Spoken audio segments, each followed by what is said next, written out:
So welcome, Charlie, to Let's Run Facebook Ads. How are you doing? I am doing fantastic. I'm slightly recovering. I went and saw Judas Priest last night, and the right side of my face is still just a little melted. So I'm doing the best I can. Heavy metal, is it? Oh yeah, heavy metal. 50 years of heavy metal. Rob Halford. It was a beautiful thing. It was at one point he came out on a Harley Davidson in leather daddy gear with a riding crop and sang about like it was amazing. I love it. I'm a big music fan. So it's headache. If you can't tell. Music. Headache today, yeah. Late night. A little bit. But I'm here. You know, at the end of the day, I get to talk to you about the thing that I love, honestly, more than anything other than rock and roll. So I could do this any day of the week. I love it. Brilliant. Okay, so, well, I've come across you through my team because my team have been watching your videos, and what I love about your stuff is how you've definitely picking up the reels, and the fact that Instagram are pushing people out there. Your reels they're funny, they're entertaining, they're informative.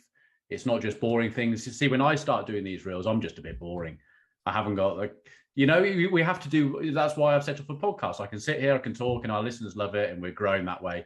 You're growing, we all find our little way of getting ourselves out there, which is brilliant. And, I love the way you do it, which is great. But if we start with talking about you, so guys who are listening, we're going to be going right into the things that Charlie finds working on Facebook. Charlie has been working with Facebook for 10 years. He even remembers the day when Facebook came to his offices.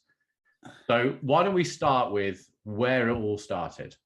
Talk about that for 5 minutes or so, and then we can get really in depth and see what's working. As my buddy Rabba, my old buddy, who's now CMO of Triple Whale, as he would say, the TLDR of how we got here. The too long didn't read. I was a touring musician and radio personality.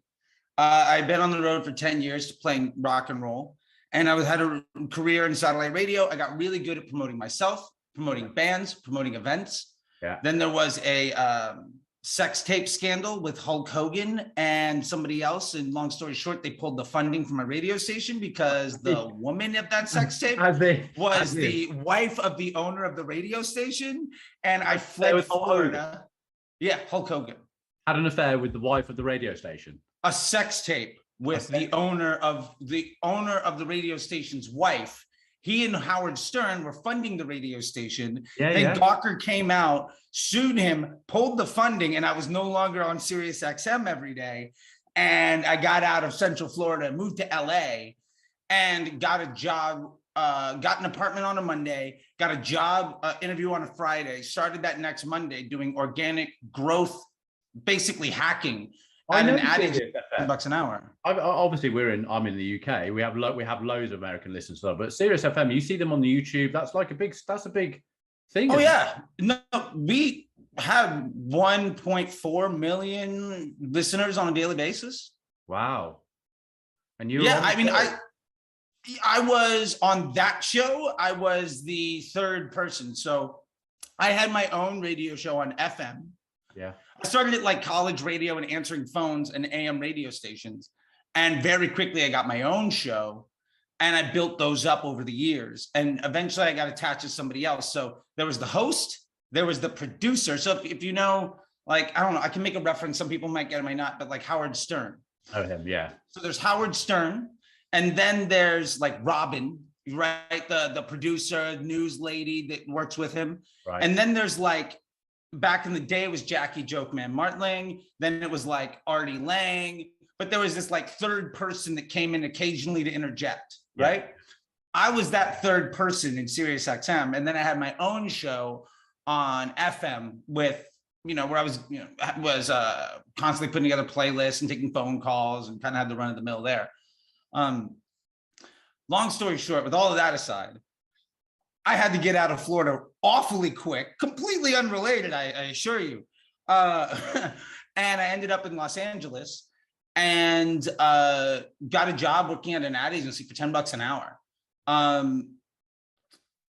And it was basically doing growth hacking.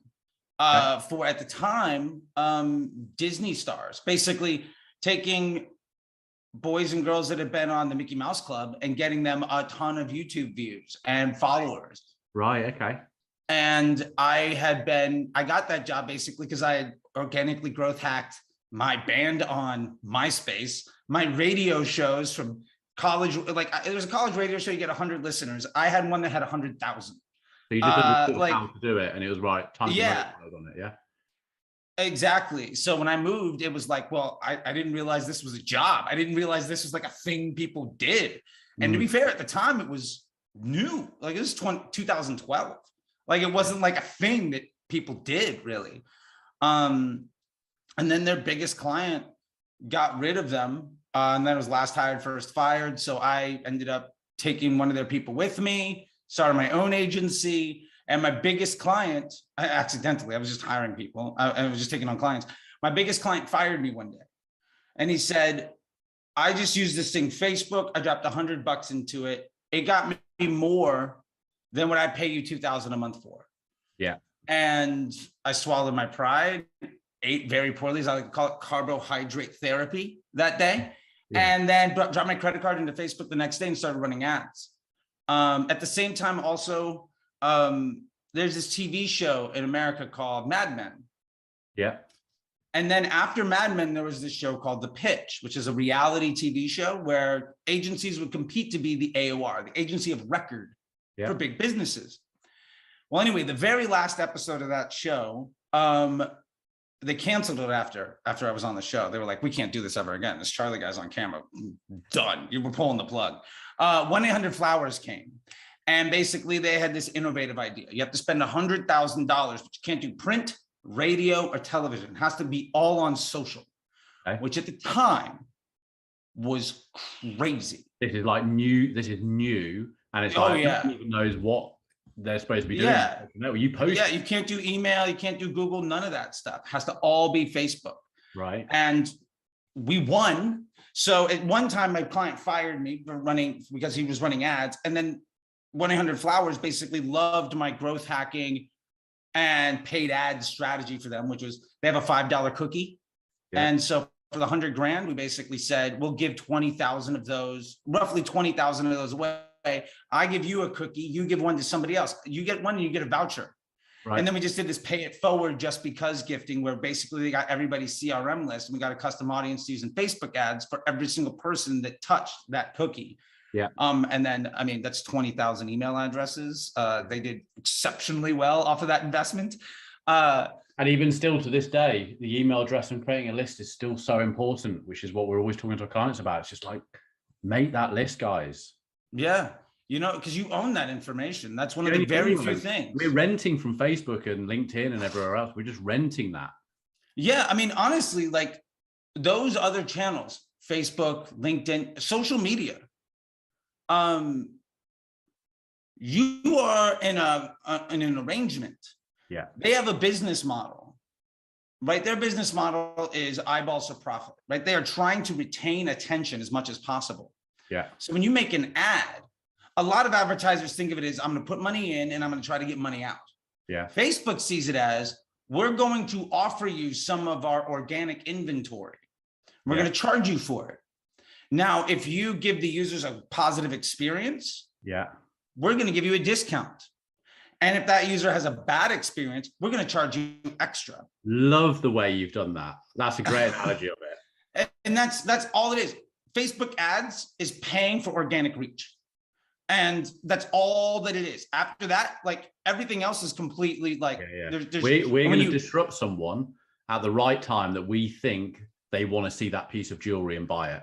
Make it good and make that experience brilliant, even post-click on your website, how it performs. Oh, please, yeah. Make it all A star and we'll bring your costs down. Yeah, absolutely. And because then you are seen as a good partner. Yeah. Right? In any relationship, if your partner says, this is what I need from you. Like I'm married, I don't know about you, but like if my wife comes to me and says, I need X, Y, and Z.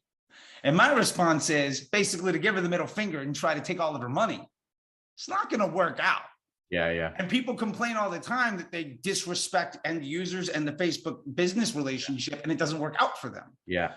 So yeah, like that's kind of where I come from with a lot of this stuff. And so ultimately I got a job as the supervisor at Omnicom for the Southwest stuff. I walked in, I had 6 months of Facebook ad experience, which basically made me one of the most qualified people around. And at the time, Facebook was a pay-per-click platform. It's funny, my buddy Dennis Yu, we were talking once, and like he remembers when Facebook CPMs were 25 cents. I came in when it was about $1.50. Wow. So like he's got a couple of years on me, but so I got to see the innovation of a lot of this stuff. And you know, what we were kind of leading up to, for instance, with Omnicom and Resolution Media, was my clients were like CBS, Nissan, worked with the Activision team, Levi's, you know, all of those folks, Apple, and I was managing, you know, $1 million or more a day, easy, in direct to consumer, and brand awareness, and, you know, all sorts of that fun stuff. Yeah. So, I mean, and that was 2013, 14, 15, like this is still Facebook. It was edited in Excel and didn't have a pixel. Yeah. Like as we know it today, there wasn't a conversion pixel. What you like, if you wanted to like pixel, that's not around anymore as well. Yeah. Sometimes, yeah. Like if you wanted to pixel your site to track what happened after the click, it would take a week of dev work to literally drop a code on every button, on every page, on everything. Yeah. And yeah, so I mean, I've been around since then, and we were doing $1 million a day in direct to consumer back, you know, when you couldn't even track a conversion. Yeah. So I've been around a little bit, you know, to say the least. Which is really interesting. So are you seeing, like, if we're talking about like first and third party cookies, obviously iOS has happened. 96% of people are dropping out, have opted out. You know, every platform's being hit. So people are like, Facebook. It's like, no, it's everyone. This is like everyone. Oh, yeah. So we're talking now, you know, there's going to be companies out there who are going to be trying to create first party cookies that can go on your website and all this sort of stuff. And, you know, all these other things out there that people are saying, oh, this is the new thing. It's like, well, Facebook or someone else would have bought those companies out. Yeah. If they'd figured it, they would have been acquired, because Facebook is all these platforms are desperate to sort this thing out. How do you see, from what you saw 10 years ago to where you see it going now? Are you seeing that because of the pixels just having problems, the tracking, getting that information back to Facebook, are you seeing that we're having to go back to how it kind of was with custom, building custom audiences, building custom conversions and things like that? Yeah, I actually lean the other way. And here's why, more than anything. iOS 14, the part of the journey that the pixel is blocked or has struggled with is the last is the last yard, right? It's the last meter in a 100-meter dash. Yeah. And I'll put it like this. One, the average user in a first world country, UK, United States, whatever, has had a Facebook account, adults, right, for at least 10 years now, on average, at least 10 years. Facebook has seen the millions of websites, pages, pixel events you've fired, engagements, messages on Messenger, DMs that you've sent, content you've seen, likes that you've given, comments you've dropped, the pages that you've clicked on, the things that you've joined. And they've used a lot of that over the years to deliver you in an optimized CPM environment, the content that you like, right? Like when you go on Reels, it's all stuff that you enjoy, right? Like when you go on somebody else's Facebook, you might be following the exact same people. It's very different. Yeah. Same with Instagram, right? There's these curated feeds. So Facebook has gotten really, really good at that, right? And they've been doing that now for 7 years, something like that, since around 2014, 2015, with the implementation of the OCPM environment. Optimize CPM, because Facebook used to be pay-per-click. There's a whole bunch of other stuff. You can Google that later or ask one of us afterwards. That's a whole other conversation. But basically, there's a curated feed. So with that curated feed, Facebook knows what content you like. It knows what content you want to engage with. It also knows over those years what it takes to get you to take the desired action. Yeah. Because you've been telling Facebook for 5-10 years now, around beginning of February, I'm going to start looking at flowers stuff. These are the types of things that I look at. This is the type of content. When I see this ad around this time, I tend to click on it and take this action. And it's known what seeds that concept and what primes and conditions you to take that action, because you've taught it for years and years and years, right? We know something happens around, I mean, again, Facebook is just a machine, it's just an algorithm, but it understands around late October, early November, people start to click on, what do you click on? What kind of content do you see? So Facebook is extraordinarily aware based on literally trillions of data points. Because remember, there's billions of users, millions of websites, how to condition people to take certain actions. So from where I'm standing, we've got a decade of experience on millions of actions taken, a data set of billions of users. You know, the average person is on 3 to 4 platforms that Facebook owns a data stream on. You might have Messenger, you might have Facebook app, you might have Instagram, you might have WhatsApp, etc. Yeah. And you've also given it at least half a dozen or more cycles of testing on you to understand your flow as an individual. So that being said, the last part of that, oh, one other point. Let's not pretend like Facebook doesn't see credit card data. Yeah. Doesn't see transaction data, because everybody's selling this information, right? Well, and Facebook from the data houses, it's why an app's free. Yeah, and to be fair, back in the day, you used to be able to select these credit card company custom audiences in Facebook, and it was a premium. Facebook used to tell you how much extra every audience costs you. Like, this audience costs you 50 cents more. This audience costs you 30 cents more. They eventually got rid of it. But every interest group, every custom audience, every customization is extra. Guac is extra. You know what I'm saying? Like, it's an extra pound, right? Like, it's an extra euro, it's an extra buck. It's a little. So all of that being said, Facebook knows what you've done. Facebook knows what you like. It knows what content you are. It knows how to prime you for and condition you to take an action. It knows what actions you want. It knows what pages you're clicking on. For instance, like when I was running New Balance, but their ad account, not the brand. I was not CEO of New Balance. Let's not think about. Yeah. If you've clicked on an ad, say you have ad blocking, but you've clicked on an ad from Nike, you're away for 5-10 minutes, you come back. You click on an ad from Reebok, you're away for 5 or 10 minutes, you come back. You click on an ad for Puma, you're gone for 5 or 10 minutes, you come back. Odds are you want to see my New Balance ad. Also, I know that around this time, before, you know, late spring every year, you end up making a transaction for some sort of trainers. And I know exactly which ones you've bought, the SKU, the credit card number, all of this stuff. All of that is information that Facebook has before we get to tracking you on a pixel. Yeah. So that pixel is just the last little bit of that journey. And so my whole point with that is I lean into, and I've been teaching this for 5 years now, I lean into broad audiences because I basically have this theory. Every ad effectively makes its own lookalike audience, right? Every post, like when you make a reel, Facebook or Instagram, they see who responds positively to that content and they show it to other people, right? That's why some of them get 100 views and some of them get like 3,000, right? And you see content from people you didn't know existed. Yeah. So Facebook knows who to show this to for particular reasons. Now, when you say show this to people that'll like it, but I'm also trying to condition people to take this action, conversion objective that I might be optimizing towards within a certain window, my optimization and attribution, now it's just one window, it used to be 2, right? Every ad effectively makes its own, I try to think of it as it makes its own lookalike audience. It makes its own little circle of people and confidence, really good people and expanding out. Yep.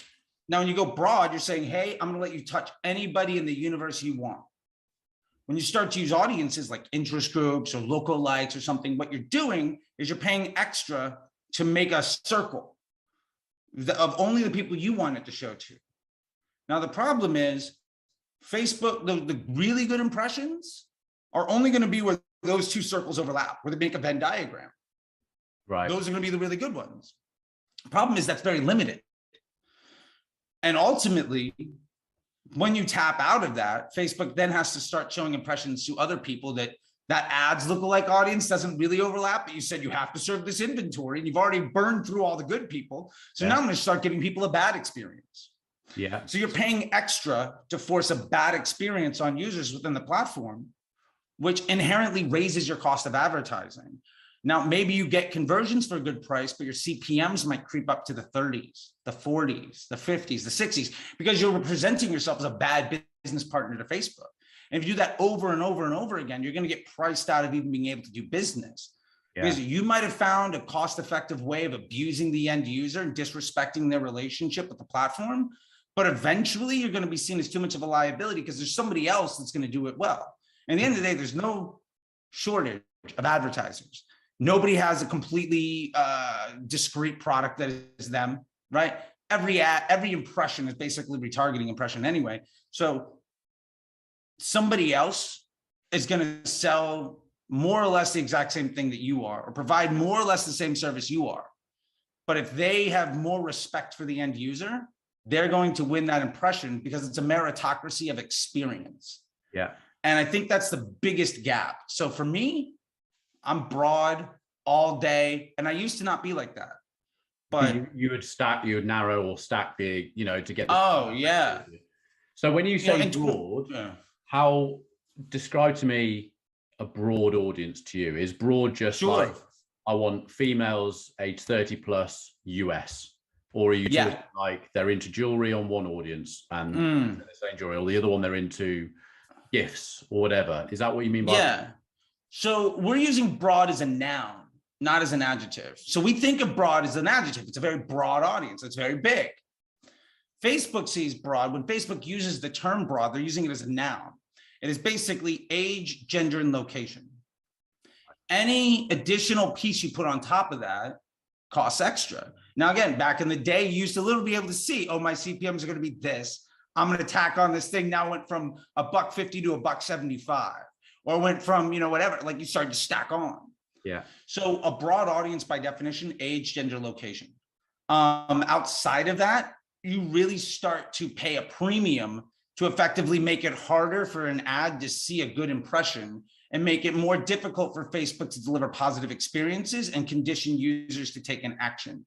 So basically you're paying extra to make it harder to be successful. Right. So would you then, with your clients then, are you just going broad? Now, are you putting it down to Facebook knows its users unbelievably well. They now know, you've put the pixel on the side, so they now know that you sell jewelry. They now know through what's going on in your website, through that pixel, you may have not even turned an ad on, but it knows enough about what's going on that whole funnel to say, men and women, 25 years old, UK wide, run the ad. Yep. And it's not just the pixel. Facebook's crawled your website. They've seen your catalog. They've compared your metadata to every single other person doing the exact same thing. So now you're a hashed member of a giant data set. And when it comes time for Facebook to decide whose impression should we give, there is the auction of how much you're going to bid to get it. But Facebook's also like, well, you might be willing to pay more, but this user, for whatever reason, should be delivered content they want to see. And what really happens is also, if you start thinking about that, the more you're willing to pay, the higher your CPMs are, the more, for lack of a better word, disrespectful you might be to this business relationship. And I'm trying to be hyperbolic to make the point. Like, I'm not literally this hyperbolic. I'm just trying to like really make it, right and left, up and down, black and white, like very, binary. You're not going to get the good impression. You're not going to get the impression that drives the action you're trying to do. You're going to get the impression because you told Facebook, look, I'll pay $50, $60 to reach 1,000 people. Great. Well, somebody else is giving a much better user experience. So we're going to make sure that person reaches all the really good people. Yeah. So we've always said this. We've said it's an open playing field, because just because the big companies got, the big PLCs got, or retail PLCs got all the money and they sell jewelry. But if you're a little jewelry company and you're doing amazing ads and your engagement's great and you're doing some amazing reels and blah, blah, Facebook's seeing that engagement and going, the guys with the big money, I'm going to get these people deserve it. Yeah. And also when you're talking about scale, economies of scale, you have to also understand that success is defined differently. You know, a lot of my students in the MBA program, or a lot of the clients I work with, success for them might be 20 sales a day. It might be 200 sales a day. It might be 2,000. But the point is, if success for you is, say, 10 sales a day, how many impressions do you really need to deliver on a daily basis to reach that point of business success for yourself? Maybe it's 10 sales a day today. Next month is 12. The month after that is 15. Maybe the month after that is 20. Maybe you take a step back, whatever. By the end of the year, you're like 30, 40 a day. Phenomenal job. You've 3x'd your business, right? I mean, a 2% change on like a weekly basis is a 300% change in your business. Yeah. I was trying to remember, you don't need to move mountains. Steady growth is way easier to maintain.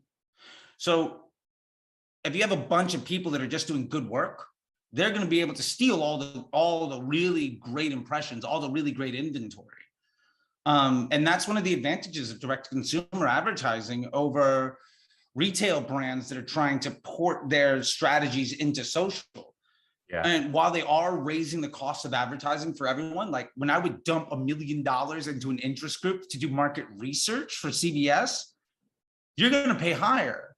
But like, remember, those interest groups basically only exist because when Facebook was a pay-per-click platform, they wanted to make it comfortable and familiar for Google advertisers. But their developers stopped supporting that technology 7 years ago. So you're using 7-year-old tech. Imagine if you were still using your iPhone from 7 years ago.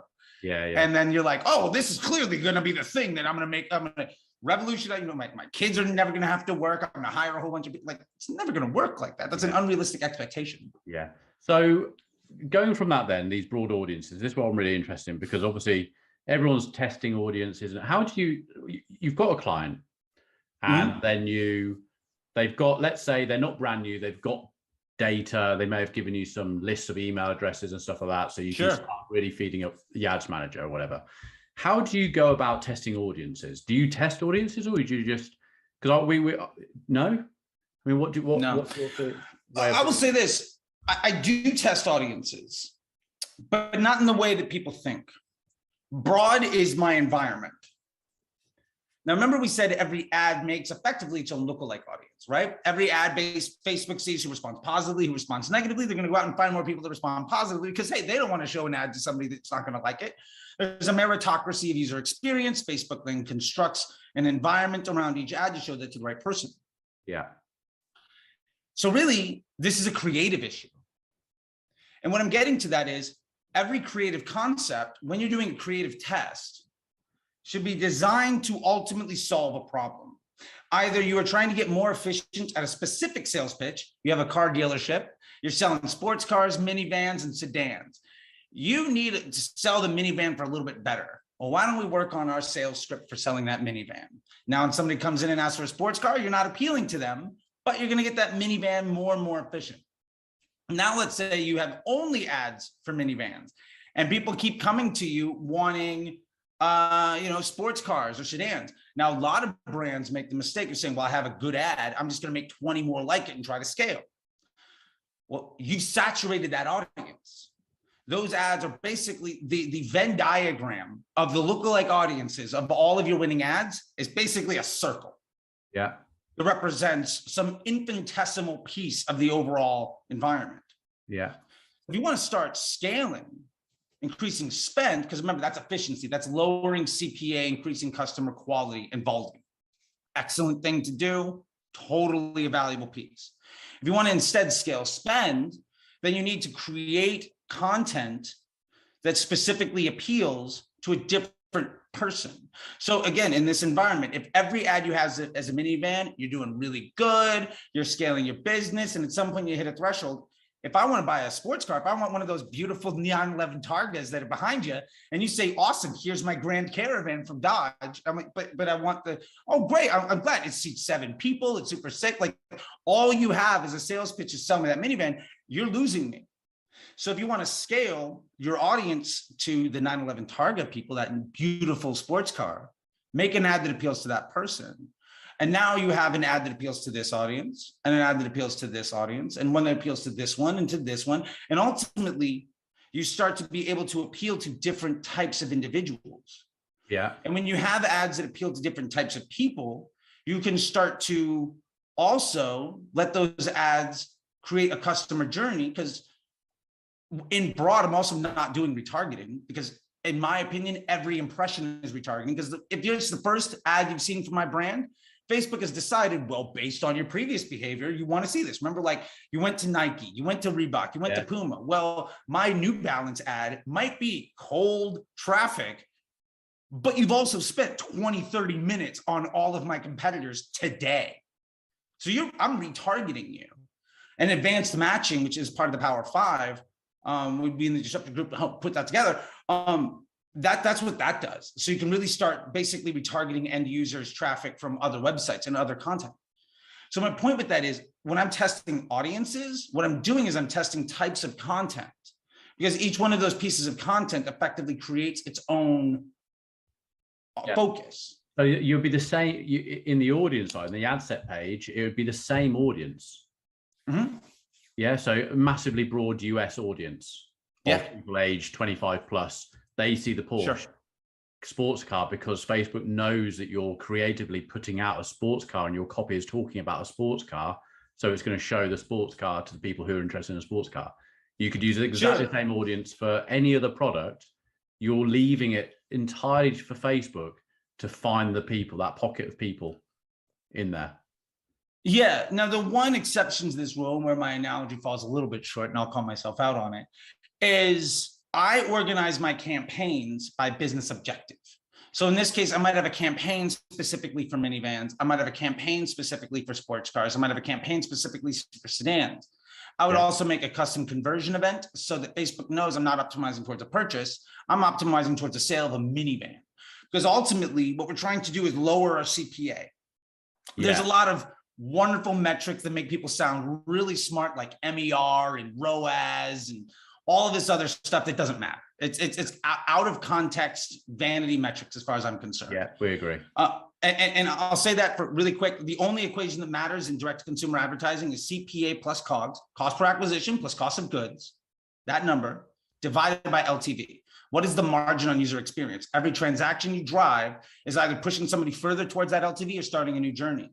Revenue is volume of is basically total volume of opportunity. How many people do you get in the opportunity of going to that LTV?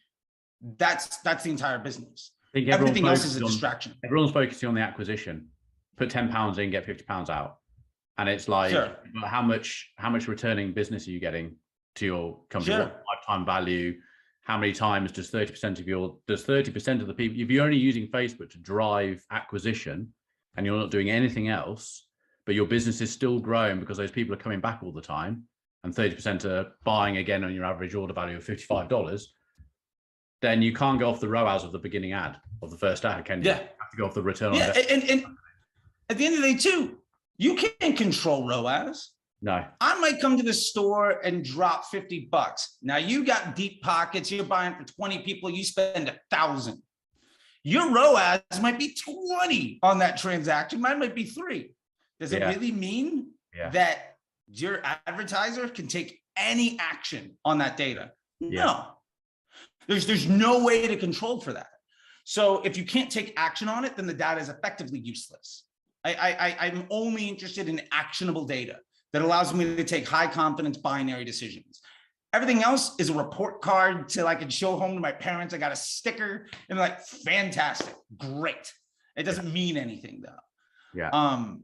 So when you're talking about separate campaign, so sorry, you got a campaign, let's call it Mercedes, okay?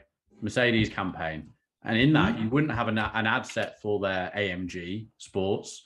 You wouldn't, alongside an ad set for their SUV, along with their minivan or whatever, because in that campaign, you're using the same audience, but it's within the same campaign. So you'll have a Mercedes AMG campaign, a Mercedes minivan campaign. And then you'll try out different copy, different creative within that campaign for that particular car.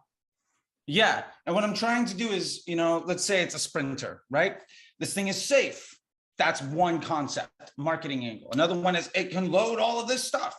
Another marketing angle, another concept. You have price, you have quality. There's all sorts of these different things. Now, one of the other things is when you get a bunch of ads that all work in that, what they do is Facebook knows what's going to prime and condition you for an action. So that broad audience is actually doing a lot of retargeting to make sure that you see the right thing. And we know that this happens because the frequency is more than one, right? Like no ad set ever has a frequency of one unless you're doing daily unique reach. Like it's always 1.1, 1.4, something like that. Yeah. And there's this other, just for what it's worth, there's this other metric called first time impression ratio, which as far as I'm concerned is totally useless information. Because am I controlling that? Is my bottom line? It's like, there's these report cards and these like grades on info, but if it's not actionable, it doesn't really matter. And the reason I bring that up is I don't care about today versus tomorrow versus yesterday on how much retargeting is happening. If Facebook is conditioning the experience to get you to take that action, then I'm happy with that. Also, Facebook is the fuel for the fire of your overall business model. Facebook is amplifying a successful business model. I have to give respect and quote my buddy Cody of Jones Road Beauty, Cody Plofker. He said something, and I've been quoting him ever since, so I want to give him credit. Whereas a good business will scale a Facebook ad account. And he's 100% correct. It's so much more elegant than the paragraph I used to have to describe with that. And the point is, maybe Facebook gets you one sale. How many users came to your website that then searched you later or signed up for your email list or did any other action? And the real trick to acquisition media, growth marketing. And my prediction is this is going to be the measure du jour in 2024, 2025, because we still have everybody, ad agencies trying to prove their value because of ROAS, which I think is a dying model. It has to be a relationship on business growth, is incremental lift.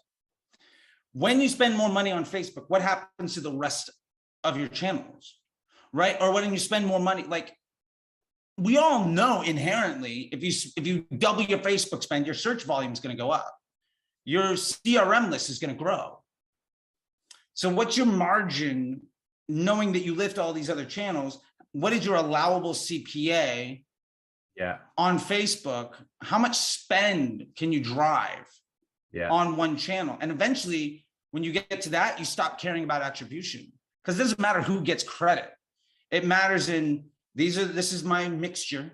When I add more of this, I get more of that, right? Yeah.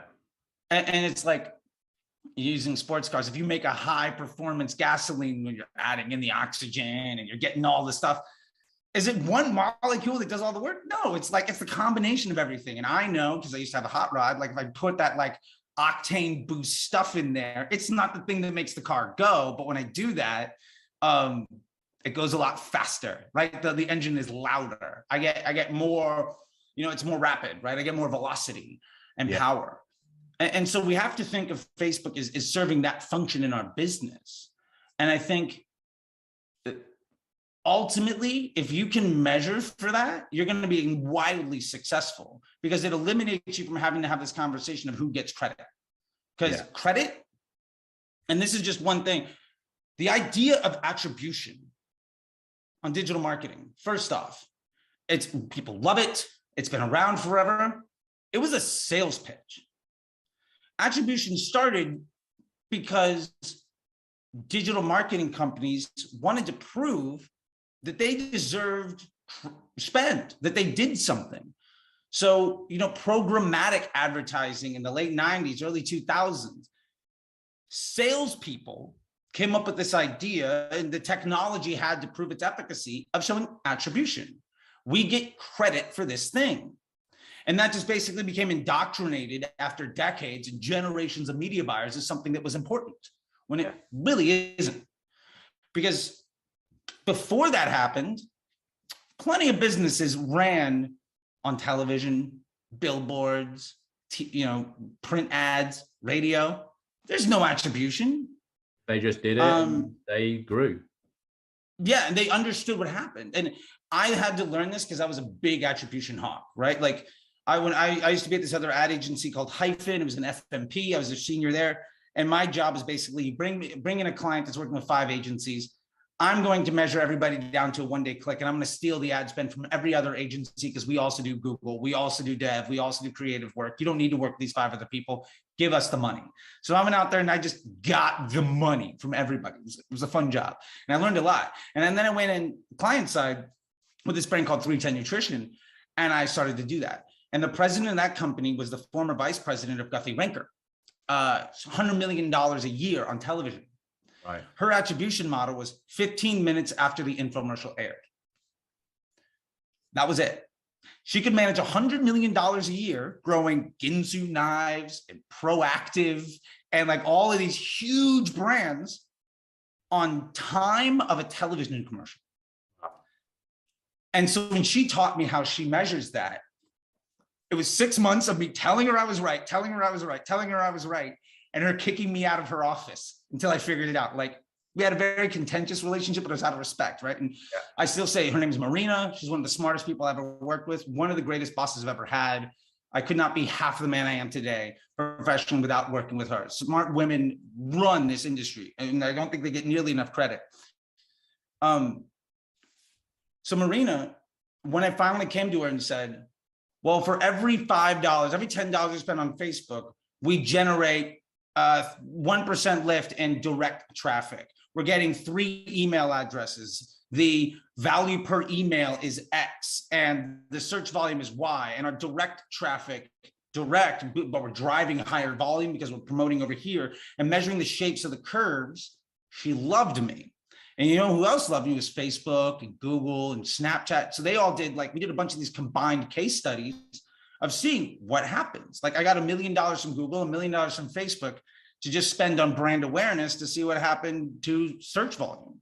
Yeah. And we could legitimately measure an efficacy curve over what you're doing between the two of them. Now, ultimately, what ended up happening is if you're not optimizing towards a conversion objective, you're getting a whole bunch of awareness to people that are never going to buy. So that was a fun lesson. Well, that's the thing now. Great you've brought that, because, you know, traffic campaigns, you know, you bring, and I came off a call yesterday, a consultancy call yesterday with a lad who said, oh, I've had a Facebook marketing expert. And I was like, okay, here we go. And I said, what do they tell you? Awareness at the top, followed by traffic, and then put some conversions at the bottom of the funnel. He went, yeah, that's exactly it. And I said, yeah, they've been saying it for 5 years. Yeah, and it's been wrong. For what it's worth, by the way, Facebook marketing experts, Facebook had so many advertisers that they couldn't hire in-house for good reps. So they farmed it out to third-party agencies that are basically just trying to get money. But those marketing experts are great opportunities. If you reach out to them and you say, thank you for this, I'd love to get a power lift study. Now that's something that you need Facebook's measurement and engineering team to deliver to you. But what that does is it raises the visibility of your rep. And so it starts making relationships where that rep has to work to their counterpart that's actually a Facebook employee to get 2 other departments together to come back. Now you do that a few times, and eventually you're a good lead, and you get picked up by the person that actually cares about you. You know, the person that's, you know, in London, the person that's in Chicago, the person that's in Austin, instead of the person that's, you know, not, I'll put it that way. I don't know what the London version of it is, but in America, they're all in Phoenix for some reason. Okay. I don't know. I would say Ireland. Manchester, but that's probably a pretty big city. We have them, they're all in Ireland. Okay, fair enough. Nothing against the Irish, but that's where the marketing experts are, right? But I was on with LinkedIn yesterday, and amazing. Chalk and cheese. Like, you can see how they're trying, these other platforms are trying to catch up. We're seeing with TikTok, the amount of stuff that TikTok can bring out. It is like super helpful. We want you on our platform and we're going to help you spend money. Whereas Facebook's just gone, oh, tell him to run a traffic campaign. Yeah. And to be fair, so to get back to your point about traffic and brand awareness and video views and then retargeting with conversions and all of that, I'm inspired by the Porsches in the back. Again, love that picture, man. That is great. It made me so happy. As soon as we talked about, before we even hopped on, we had a 5-minute conversation. I get one, you come over to the UK and we drive it. I was just in the UK and it was beautiful. I spent I had a 10-day European vacation. We can talk about it later. Where were you? Where were you in the UK?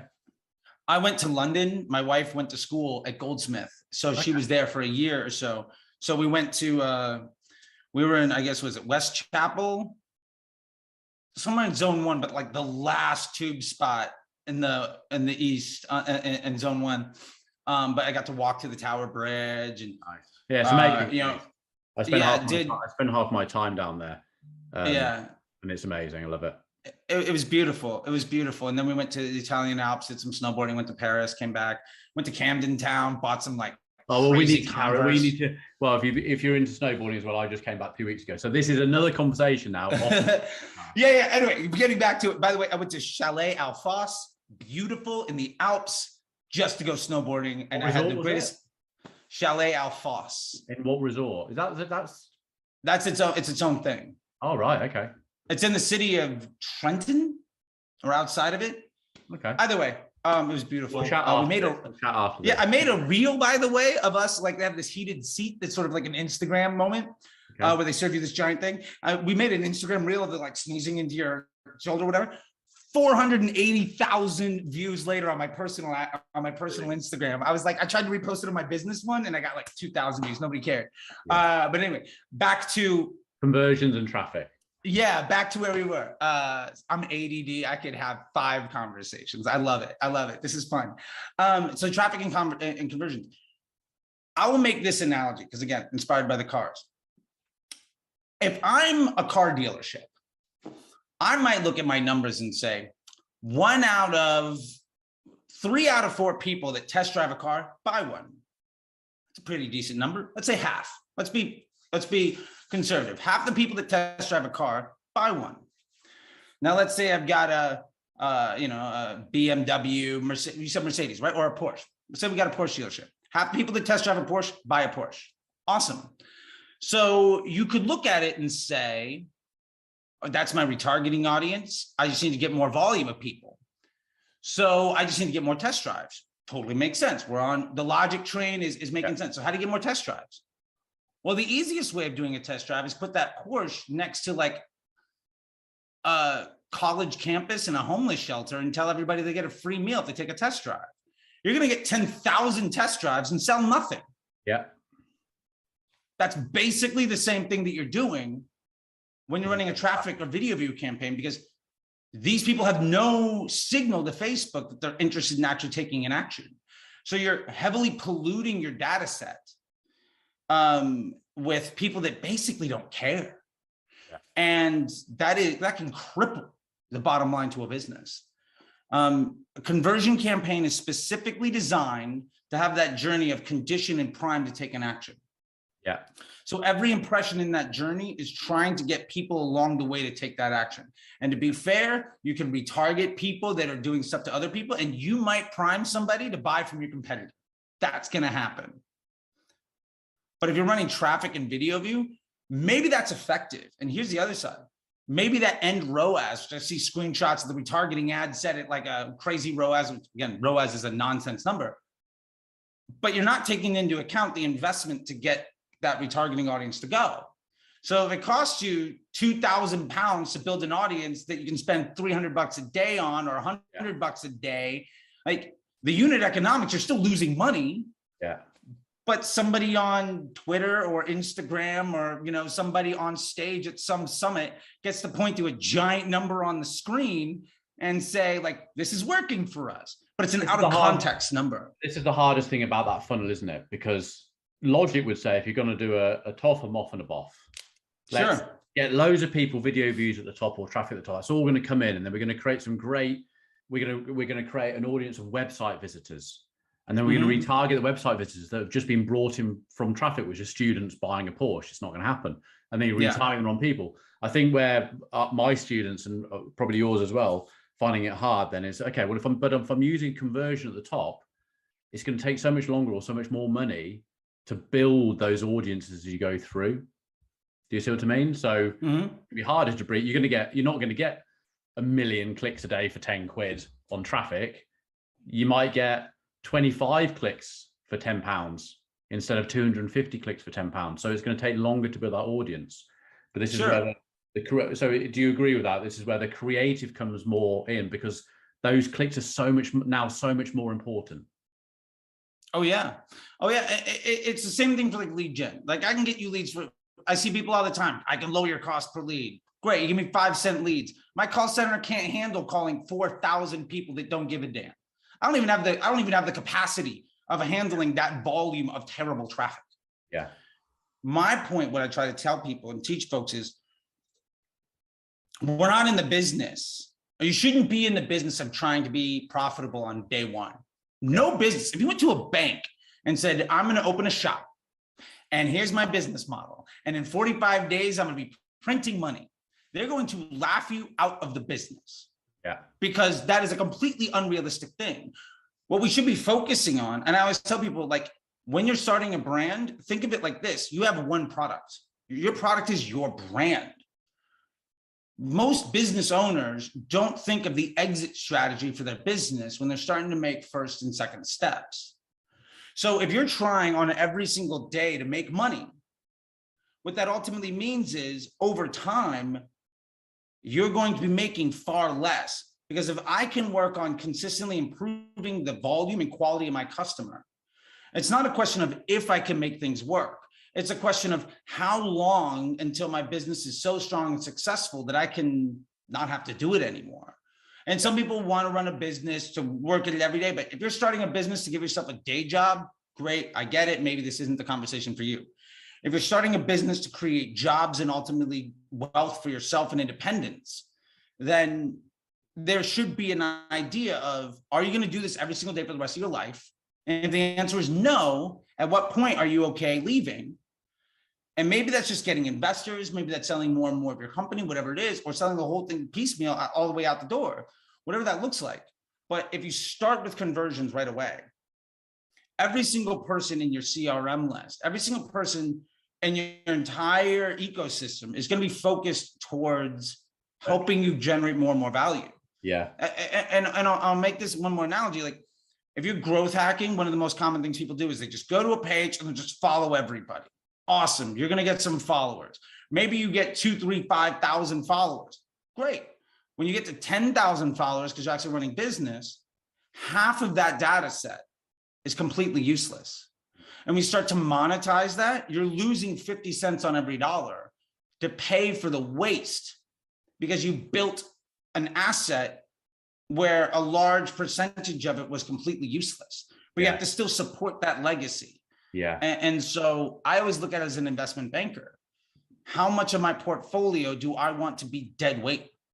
Yeah. The answer should probably be as close to zero as possible. Absolutely.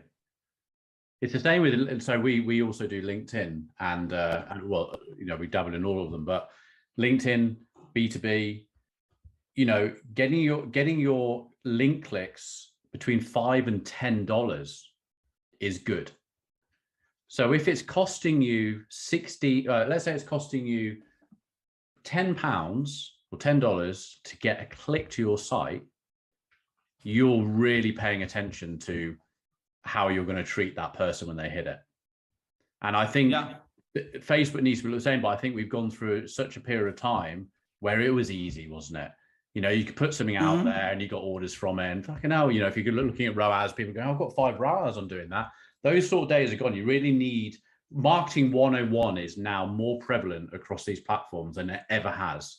You really have to think about what you're putting in front of people, testing, copying, creative, seeing what resonates, seeing what engages with people, making sure that's tying it with an audience and all this sort of stuff. And I think people forget, I think, unfortunately, the education behind it is, you know, this is a lot to learn, isn't it? We do this day to day with people's money, and you learn very fast. It's hard. It's hard to do, isn't it? Yeah. And one of the reasons, I've developed a reputation over the last few years. I got kicked out of everybody's Facebook group in 2016, 2017, like the ad leaks of the world and all of these folks, because I would offer actionable advice. And honestly, when I see people post ideas that I think, I understand, I was where you were, I thought this too. I then spent a couple $1 million and had to learn a mistake. I mean, I'm hundreds of millions of dollars and nearly a decade in, right? Like, my clients and students have done over $1 billion in revenue. I've kind of been there and done that, right? This is people's bottom line. Like, this is food on the table, right? This is a roof over your head. This is, do you have to give up on your dream or can you hire people? These are the types of conversations we're really having. So when somebody goes out there and gives bad advice enthusiastically and they're popular, a lot of people will take that on as being gospel. Yeah. But at the end of the day, a really slick salesperson is rarely ever the person that's also exceptionally good at the work. Yeah. And there's very few times where that crossover, you know, is a net positive. And I think we've seen generations of media buyers where when Facebook came out, people applied email and Google best practices to it because it was a PPC platform. Yeah. Totally makes sense. Then it evolved, but you could still do things the wrong way. One, because the inventory was so cheap, we're underpriced attention. Gary Vee talks about it all the time. Absolutely true. But there's something else at play. Or two other things. One, the saturation of opportunity was, now there might be 10,000 people selling the exact same thing you are. Yeah. In 2017, 2018, there might have been 500. Yeah. We're also facing a much bigger issue in that 2013 to 2020, 2010 to 2020, we basically had more or less almost 9 or 10 years of just booming economy. Yeah. And when you have a booming economy, that means everybody has more disposable income. Everybody can buy luxury items. And at the end of the day, very few things that we sell online, very few services we offer online are essentials, right? If it's makeup, if it's weight loss, if it's sneakers, if it's yard service or like, you know, solar panels or whatever, like these are effectively luxury items.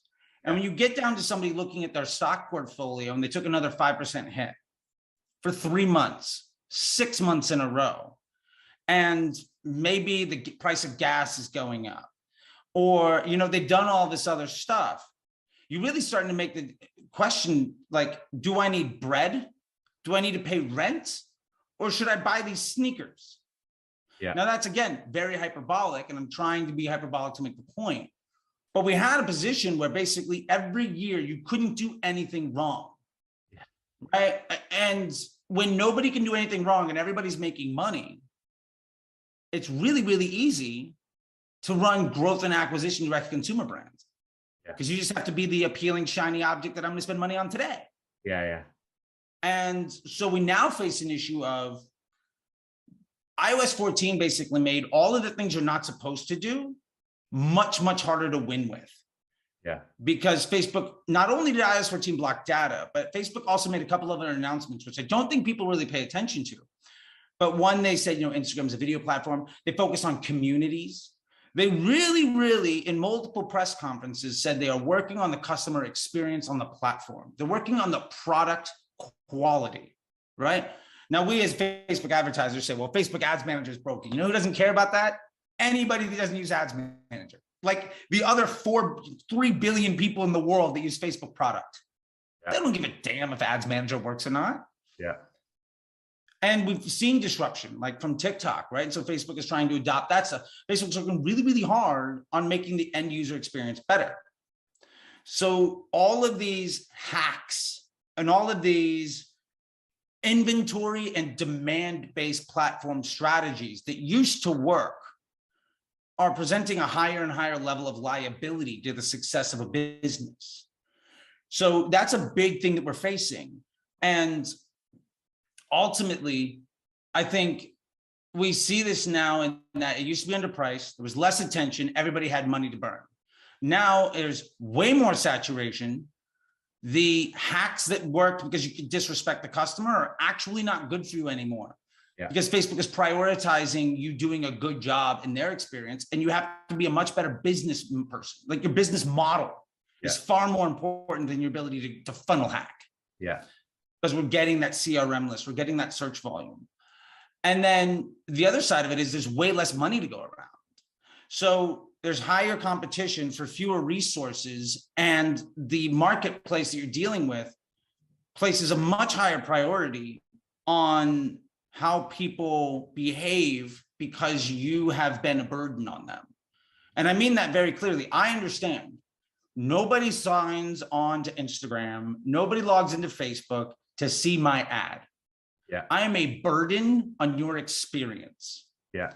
I have to do the best I can to take that burden and make it a positive experience for you to generate a desired business result for myself. Yeah. But at the end of the day, you are the person stopping somebody on the street and trying to take money out of their pocket every single day. Yeah. And so back when I was a touring musician, I got good at this kind of thing, right? Just like nobody cares, right? Like, so it's not like, do you want to buy my shirt, right? It's which of these shirts do you want to buy? Here's my story. Here's why you should care, right? And you start to make these types of things. And those are the folks I think that are going to be really successful versus the folks that struggle are the ones that embrace how Facebook fits in their ecosystem and the end user experience. We talk about all the time of, well, what's working on Facebook today? Well, what's working on Facebook today for me might be very different than you. We might be selling the same thing because you've curated an audience that expects a certain type of communication from you. And I've done the same, which is completely my style. No one is objectively better or worse, but we've conditioned people to understand how we communicate. And we've conditioned a machine that doesn't understand language at all, right? It's like a dog, right? Like you're just trying to teach it to pee outside, right? That's it. That's all we're trying to do.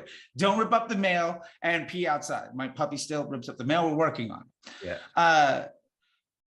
So if you've been doing that for a long time, like what's going to work is probably leaning more into that.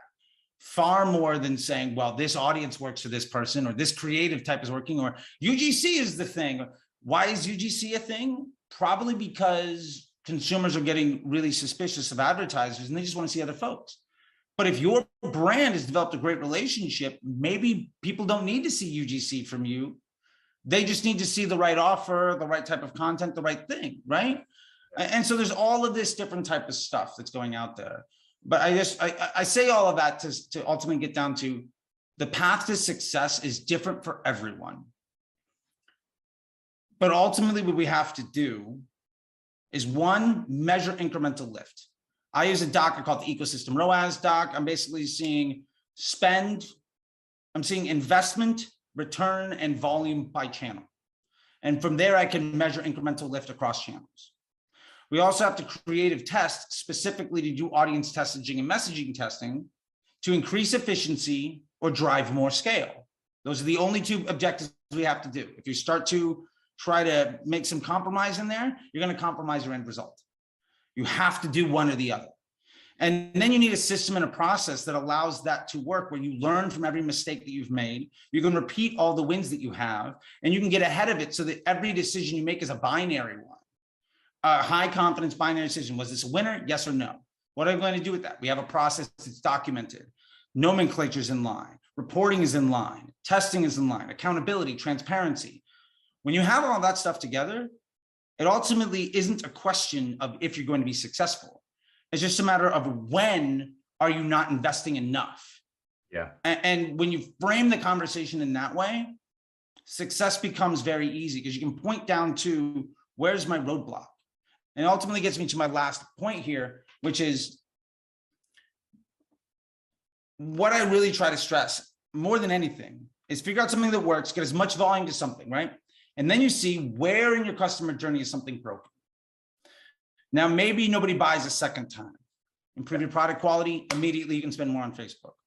Maybe your checkout experience is tough. You get 1,000 people to your store page, say 600 go to the product page, 300 add to cart, 50 buy. Okay, well, what happens when we make that 50 a 75? If we make it for that 50 a 75 because we improve that experience, we can increase our Facebook ad spend by 50%. You're going from 2,000 a day to 3,000 a day overnight, and probably more, because that's assuming a complete loss on all the investment. If you get one or two extra transactions for that extra $1,000, like now you're in business. Yeah. And so what we do is just try to funnel everything we can to honestly see where the bottleneck is, and then just improve that bottleneck, and then repeat the cycle over and over again. And that problem and solution solving works whether you're running a car factory, whether you have a bakery, whether you're running Facebook ads for solar panel lead generation. It's all the same thing. Yeah. And so that's the way I really try to look at all of this. And I think the reason I like Facebook versus other channels is because it's the world's greatest market research and intent creation device. And that machine learning does all the work for you. You just have to set up the system to do it. And I think where the biggest mistake people make is they try to work hard. And I'm not saying working hard is a bad thing. Working hard is a very commendable thing, and you should. But Facebook is the employee. You're the manager. Every time you micromanage your employee and then get upset when they don't succeed, whose fault is that? Yeah. You know, every time you start a campaign or an ad set, you invest into it. Oh, it didn't work this month. I'm going to kill it. You're going to hire a new employee, right? Every ad set is I think of it as every campaign is a manager. Every ad set is like a salesperson. Every ad is a pitch. How many managers are you hiring a year? How many salespeople are you firing because they had a bad week? How much effort are you putting into giving them a better sales pitch? Yeah. If you're swimming in circles, probably like you would never run any other store by firing an employee because they had a bad first 3 days, or a manager because they had a bad week, when literally nobody stopped into any shop on the street. Yeah. So we have to think of Facebook in these real world terms. And I love it because it's the easiest for me to take real world action and to make those types of analogies. Plus the scale is effectively infinite, which is exciting because email is great, but you can't grow a brand on email because you need more email addresses. Yes. Search is great, but if I'm not creating intent, who's going to search for me? Absolutely. That being said, Facebook and LinkedIn have the worst conversion rates on your money. Like Google, you get 30-cent click to sell $1,000 item. That's a great return, but like, that's not scalable, right? So just all about that entire process. It's interesting when you talking about the bottlenecks in it, because most of the time when we're looking at, obviously, you know, we like to think we know what we're doing with how we're placing the ads and what the ads look like and the creative and the copy and stuff like that. Most of the time when you're looking at those sort of stats of the click-through rates and your costs and things like that, that's not the downfall. People don't look at what's happening post-click to their website. And you start using, you know, we had one the other day, and I was like, you know, so you start looking into, well, you do realize that like 89% of the people, in fact, on this one, no one was on desktop. Okay. Like 100% mobile. And I said, this was a consultant, and I said, have you looked at the mobile view? No, you haven't been on the mobile. You've not been on your client's mobile and seen if this works. No. Yeah. Okay, well, it's falling down because I've been on it for 10 minutes now and I still can't figure out how I go to checkout. Oh man, I'm just laughing because. And it's just so true. I had an alcohol delivery client here in LA. I'll leave it at that. 2 years ago, their Facebook ads manager person was the person running the Facebook ads was a Facebook rep. Right.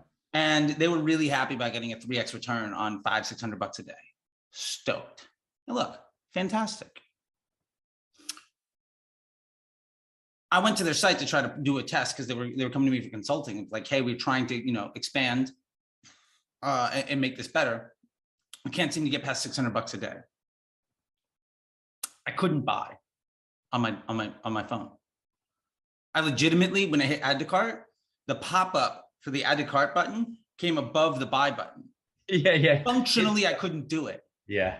Long story short, within like 100 days or so, 100 days to 4 months, in that 3 to 4 month period, when I came on board, instead of looking at ROAS, we looked at, well, let's make a $22 margin on each individual transaction that we're running, increase the volume. And let's work our CPA model. And within 4 months, 3 to 4 months, instead of getting a 3x return on $600, they were making $22 per transaction at $3,000 a day and had to go out and look for funding. Yeah. And they had inventory and funding issues instead of scale issues. And we brought them nationwide. Yeah. And it was because you're just looking at the business differently.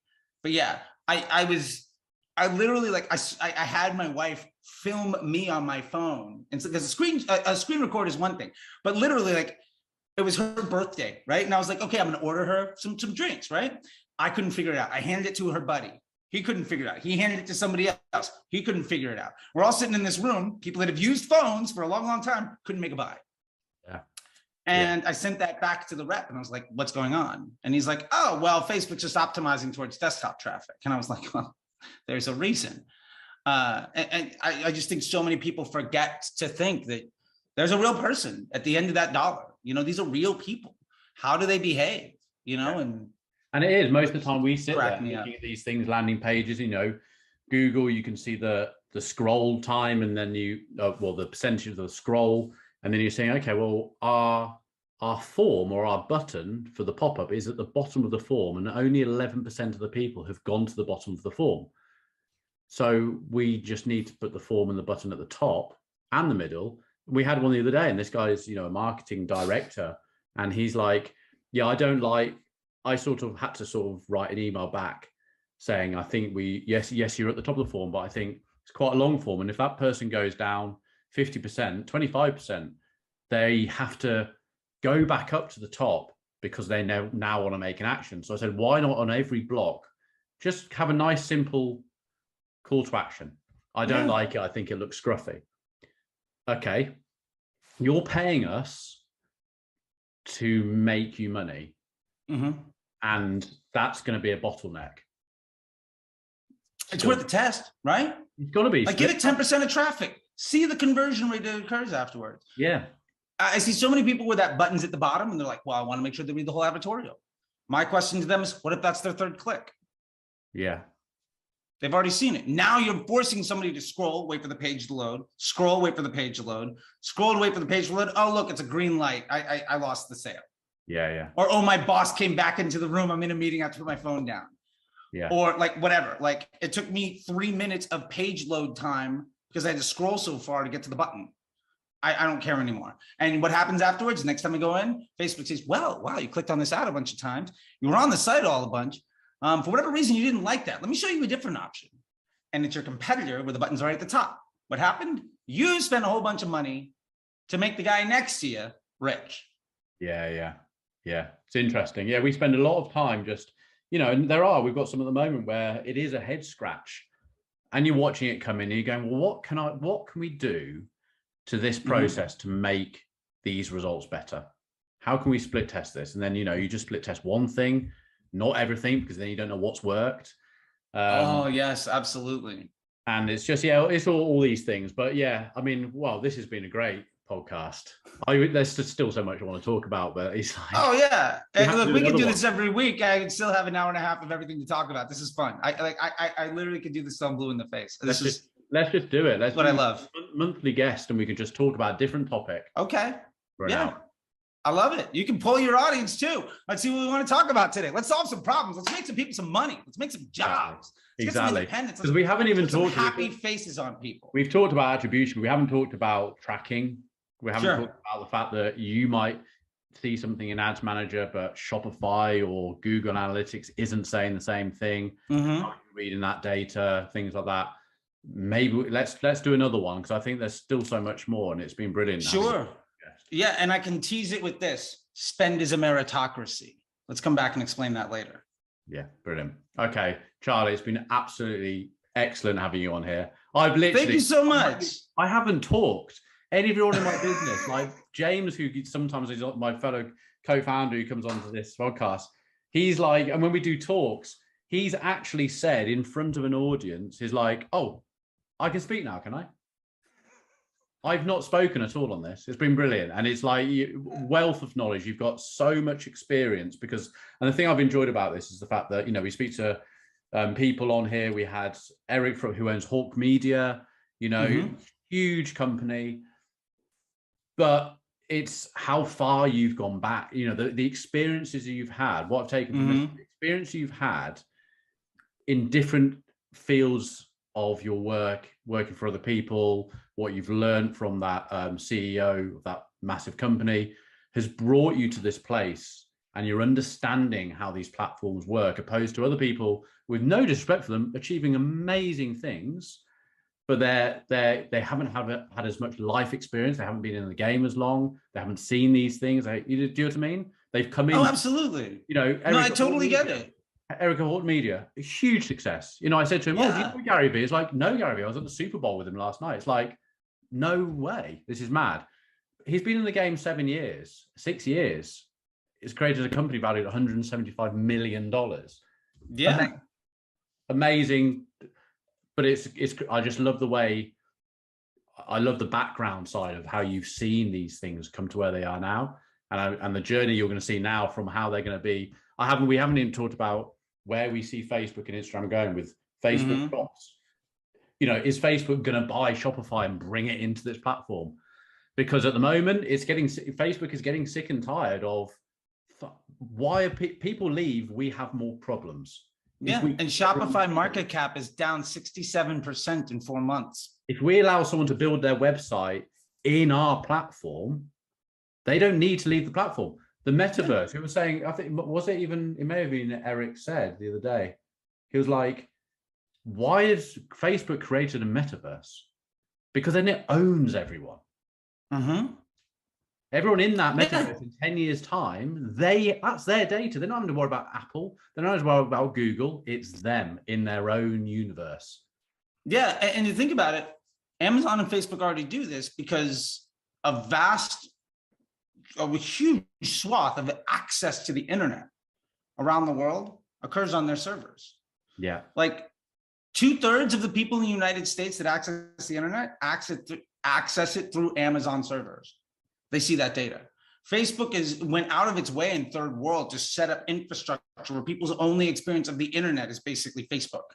Yes, and like Twitter as like a text function. That's it. What he wanted, his goal was to not to have Facebook, was to have everyone hold a mobile in their hand and went on Facebook. Yeah, and it did pretty well. Did it in India? Fantastic growth. Yeah, it could work anywhere. And as far as where things are going, another tease for that, every single time we've had a massive disruption, Facebook ad spend has gone up at least 50% in the following 18 months. Conversion pixel, Power 5. I don't see why this is any different. I released a study on it a long time ago. I don't know, about 6-7 months ago. But yeah, if you look at the actual volume of ad spend on the platform after every massive disruption, after every cataclysmic apocalyptic event, for what it's worth too, everybody now sitting on iOS 14 that thinks it's like, oh, it's the end of days. When Facebook brought out the Facebook Pixel, it knocked half the people out of the market. Yeah, because you couldn't, like, that was so much bigger than what we're seeing with iOS 14. iOS 14 was a roadblock. It was a speed bump. You didn't have to fundamentally change everything. Are you saying this in the way that the things that these platforms have now experienced because of iOS 14? Yeah, exactly. Now do things differently, which means it's just going to get better again because a problem has made them create a solution. Yeah, basically doing things poorly is less effective. Yeah. And one of the arguments I get from this, I get all the time from agency owners. It's like, well, the guy from Facebook even said this was a 10%, $10 billion hit to their ad spend. You know what it was? Because people that don't know how to use Facebook properly, because they were poorly trained and overworked and underpaid by generations of other people that didn't know how to do it well, panicked. Because you're the one telling them, hey, this is not you, but like this agency owner is like, you're the one telling them like this stuff doesn't work anymore. Well, if the trusted source from on high says this stuff doesn't work anymore, I'm going to prop spending. But that's a self-fulfilling prophecy. Whereas on the other hand, since November, I have equity in some brands. My women's clothing brand went from 5,000 to 20,000. I went on vacation to Europe. Automated rules went from 12 to 18 in 10 days, and I was snowboarding. I logged into Facebook once. Yeah. My CBD brand, yes, we are running CBD ads on Facebook. That could be a topic for 3 months from now, whatever.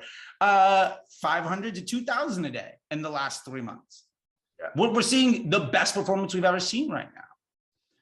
And I mean, there's a reason why some of the best brands are being extremely successful. And there is a reason why some of the people that came into the game after 2018. And that's the real shift that I'm seeing. Everybody that got in around 2017, 2018, they're dead.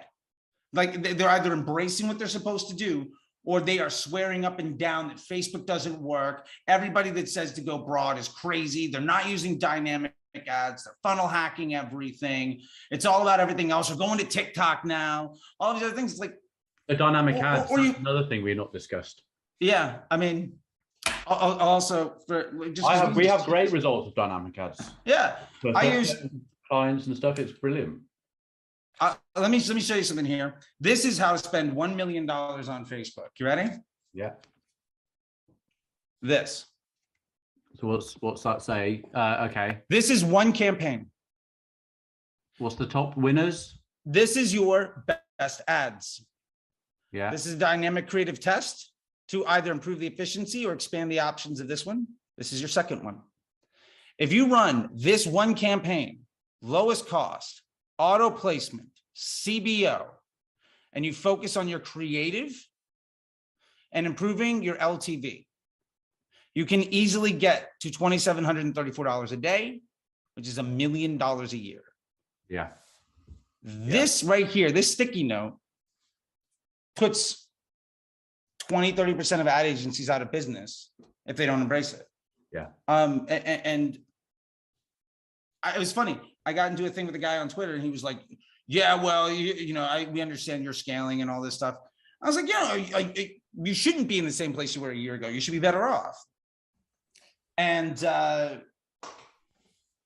his comment to me was like, "Well, show me your ad account. There's no way this is real." And so I drew this sticky note, and I was like, "This is what it looks like." And he said, "Well, that's not your ad account. A screenshot of a picture of a sticky note is. Show me a screenshot." And I was like, "Okay." So I took a screenshot of a $20,000 a day campaign, and it was just this basically, but instead of being on a sticky note, it was like control ads, test. And that was it. And then I didn't hear anything from him for 3 days. Still haven't heard anything from him. I eventually deleted the screenshot because it's privacy information. I didn't want to share too much, but like, I don't know. Yeah, we could talk about a whole bunch of other things. There's test and scale campaigns. I think that strategy is wildly wrong. You don't need multiple campaigns. I think people promote too many products.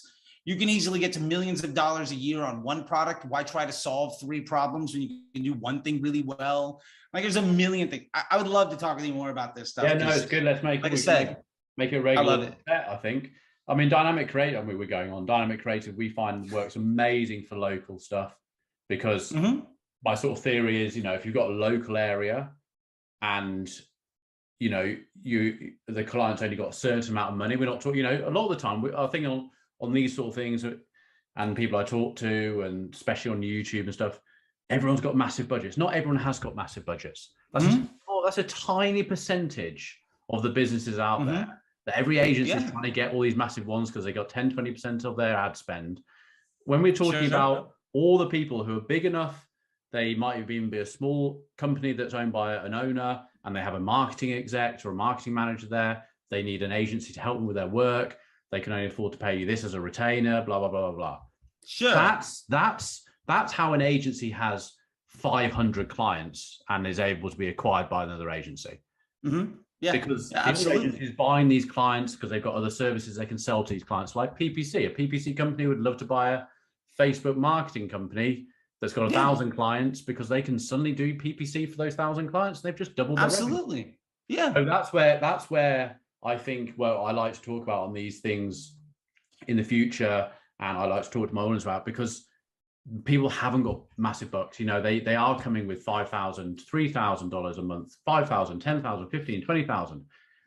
You can still make it work, but it's how do you use it in dynamic creative? I find with a lower spend, because you're not having to create multiple ad sets using different copy and creative, you can put it into a dynamic, and Facebook, believe it or not, that amazing computer can go, these ones are working better. I'm going to show it that one. Yeah. I'd even argue I do that for the people. I teach that to my students in the MBA program that have $100 a day budget. I also do it in ad accounts where I have a $20,000 a day budget. Yeah. Because at the end of the day, our job is to just improve the quality of choices Facebook makes on our behalf. Yeah. So why not validate elements put together very simple dynamic creatives. I personally have a thing I call the 3-2-2, 3 creatives, 2 headlines, 2 primary text. Now every decision is binary. Was this thing good or bad? If it's bad, kill it. If it was good, but one thing got a lot of spend but didn't do well, get rid of that one thing. Extract a post ID, put it in the winners, move on to the next one. Cycle that test every week, 2 weeks, 3 weeks. And if your test is doing well, you can just spend more money on that CBO. Who cares if it's going to a DCT, if it's not? And then you've got a month's worth of creative testing in line. Like I have a sticky note here. I would love sticky notes. This sticky note is the next 45 days of business. This is my entire business model plan for $20,000 a day to get to 30. It's on a sticky note. And I will legitimately spend 3 to 5 hours a week max on this ad account. And we'll probably go up 50% in the next 45 days. Because I'm just not worried about all the other stuff. The other things that don't matter just don't matter. And I think people have to be okay with the fact that like you don't, just because you're sitting at a desk doesn't mean you have to work 8 hours a day. Yeah. And if you get really good, you could do 5 times as many clients. Yeah. And to be fair, I had to do this because at some point I was managing 5 or 6 clients on 3 or 4 different platforms. I had at max 12 minutes a day per any project.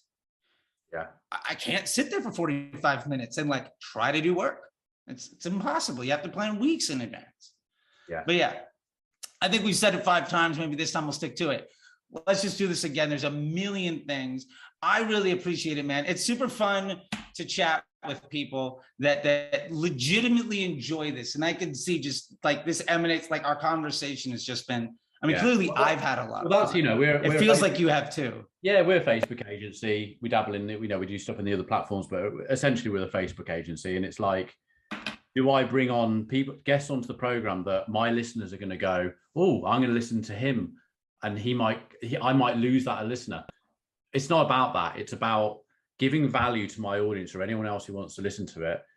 I hear things from you. I hear things from Eric. I hear things from all these different professionals in our marketplace, because we've all got different things to do things, and it allows my audience to go, I'm going to try that because that's how I think it would work with my business. And it's great to talk this stuff, isn't it? Yeah, I love it. We all learn. And yeah, learning from people is what it's all about. At the end of the day, you should be fairly confident in your decisions. But if somebody comes and solves it with a better mousetrap, you have the choice of learning from them or, falling behind. Exactly. Every day I get to talk to people and I get to solve their problems and I get to see other issues. So my sword is sharp on a consistent basis. But every time I get to talk to somebody like you, you're asking me different questions, or we're talking about something, or you're dropping knowledge on me, that improves the quality of conversation I get to have with everybody else. So, I mean, I'm probably a better marketer for the last 90 minutes that we spent. And that's going to be a gift that I carry with me to my students, to my clients, to my businesses. Like, how is that money and time not well spent? Like, I mean, there's no money. I didn't pay anything for this. You didn't, whatever. Money was probably the wrong thing. But like, time spent resources. I have that with reading. I can read an entire book or listen to an audio thing. All I'm looking for is one little piece of information that I can go, I'll try. Like you've said stuff today. It's like, I'm going to try going broader with a couple of clients. That might work. It might not work. Some of the time, all our clients are different. Some things work for one client, some things work for it. But using all this knowledge to try and better yourself, better your clients, better your knowledge on our area. That's what it's down to, because we've got to keep on moving forward. Yeah. And we've got to be up with all these changes that are happening. We've done some real ads for a client in Utah, and it was just like, hey, let's try some real ads of you in store. They sell trainers, and it's like blah blah. And then we went on there, and it's just like they've had loads of sales from a reel, and the reel wasn't even processed. They had one reel which was talking about the trainers. The other one was like, hey, I'm going out for a run. It was like a motivational video. The motivational video told the trainers. Sure. I love that. I remember I worked at a 9-figure business. I was their director of growth. We spent 50 grand on advertising, on creating assets. The receptionist shot a thing on her phone. The thing the receptionist shot 2 years later is still running. That one post ID probably has $5-10 million in ad spend. Yeah. I did a deal with the Kardashian family for creative, $100,000 deal, lost 50 cents on the dollar. The cleaning lady chatting with the creative leader. Somebody happened to shoot a little thing. She was like, oh, I love this thing, blah, blah, blah. Great woman, had been with the company for years and years. That conversation was a 45-second video ad. Destroyed Kris Jenner in her bathroom saying, I take this and I lose weight. Destroyed it. It's crazy. It's so annoying because everybody wants that Harmon Brothers, like squatty potty, you know, rainbow poop ad. And the honest truth is, those guys do a ton of work. You know, 3 of their ads. Doesn't mean they're bad. They're exceptionally good. But that's not the reason why that business is successful. Yeah. Yeah. Brilliant. Anyway, this is lovely. Let's check in again a couple of weeks. I think we do this. I think it's a regular once a month. And we just bring up 2 topics. We just talk about it for an hour, trying to help give value to the audience. And then I would love it. Do you want to plug your Instagram? Sure. Guys, you've got to check him out on In Reels. Is brilliant. Yeah, well, thank you so much. Instagram, it's at CT the Disruptor. That's also my handle on TikTok. That's also my handle on Pinterest. That's also my handle on Twitter. You can check out the YouTube. It's the Facebook Disruptor. I don't know why that one's different. I got to correct that. And more importantly, if you like what I have to say and you want to do more stuff, I do webinars once a month. They're free, hour-long stuff. It's apply.facebookdisruptor.com to grab a seat. I'm doing one, you know, like I said, every couple of weeks. And all I'm trying to do is, at the end of the day, I just want people to be more successful. Like you said, whether they come to me or not, if we can provide an opportunity for somebody to have more confidence to make a meaningful change in their life, that's amazing. I put my head down on the pillow in a pretty good place most nights. Last night, my ear was ringing. It was tough. But like, I get that thing, right? That juice for me isn't the $100,000, $1 million day on Shopify anymore. I've done that, been there, fun, great. Now it's the, oh, I had the light bulb go off. This now works for me. The people saying that, like, you know, I went from trying to maybe start a second thing to I literally can't get clients to say no, right? Like that life-changing thing. Like that's just what it's all about. It's a beautiful thing. Perfect. Okay, mate. Well, listen, have a good day. I will. I'm going to go to the gym now and love it. Let's catch up in a month and talk about dynamic ads and some of the, I said, sounds great. Yeah. And then we'll talk about dynamic ads and some other cool stuff that's going on. Oh man, I'm excited. Yeah. Let's make it happen. I again, super appreciative. Thank you so much. Yeah. And love those Porsches behind you, man. Well, we'll carry on doing this and then we'll get some. All right. I love it. All right, mate. You take care. I'll see you later. See you in a bit. You too. Bye.